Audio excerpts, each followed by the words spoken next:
Welcome as we continue our study of Colossians in chapter 1, verse 9. Um, for you to walk worthily of the Lord, to all pleasing, bearing fruit in every good work, and growing into the full knowledge of God. So this is a continuation of verse 9. We talked about in verse 9 us being filled. So as the vessel, we take on the characteristics of whatever the filling object is. Here, that is the Spirit. The source of his character in us. And so we're filled by that through spiritual wisdom and knowledge into full knowledge. So as the source of the full knowledge. And it goes on to explain that just a little bit more here. So we're going to look at a few of the words and talk about the observations, kind of put it all back together.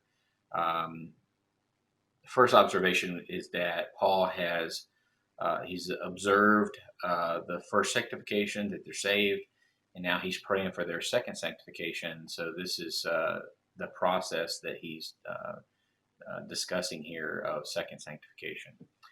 Walk is peripateo, and it really just means to kind of tread about. So it's a general word for walk. We see it quite a bit, and it really is describing every part of your life.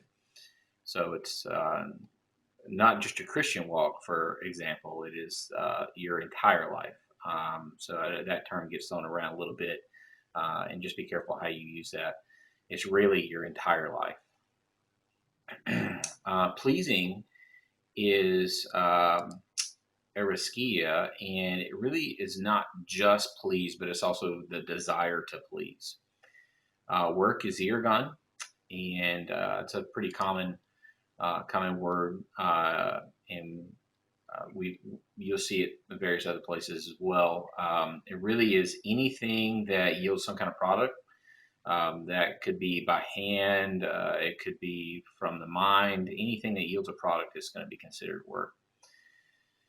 And then growing is oxano. Oxano is really so it is to grow or increase in number, but it really implies some augmentation, which means there's some outside influence, I guess you could say, or there's some influence from something to cause that growth. So we have a desire to please God, and then there's a bearing of fruit.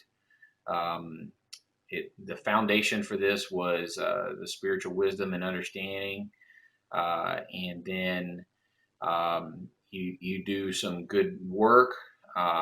That's what bears the fruit, and that augments you into a state of full knowledge. We discussed last time that full knowledge implies that there's some work you have to do to acquire it. So it's not just given to you. Certainly, God does give us a lot. He provides a lot through Scripture. He provides a lot through His Spirit.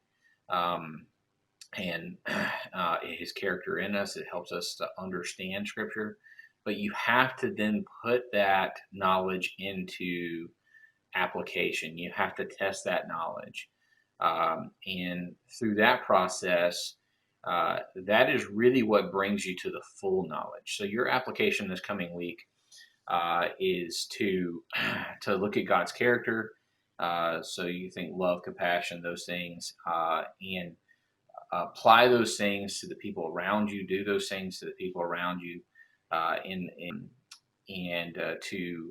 to do that with the purpose of trying to please God. And so in the end run, it will lead to your full knowledge and your full maturity.